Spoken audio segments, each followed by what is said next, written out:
শুভরাত্রি। রাত্রেবেলা হঠাৎ করে ঝাল ঝাল ভর্তা খেতে ইচ্ছে করলো, তাই আমি আলু ভর্তা, ফুলকপি, সিম ভর্তা করে নিলাম।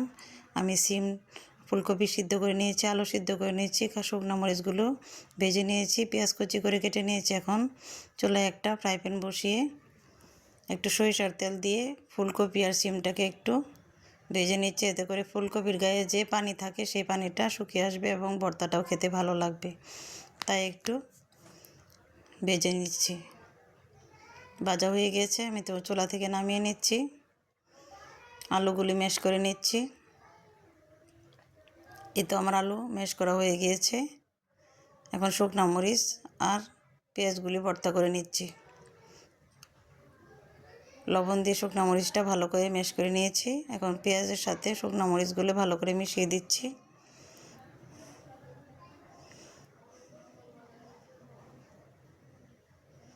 এখন আলু ভর্তাটা আমি করে নিব। প্রথমে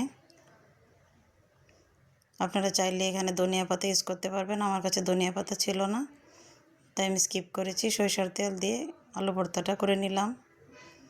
আমার আলু ভর্তা রেডি হয়ে গেছে। এখন আমি ফুলকপি আর শিমটা ভর্তা করে নিব।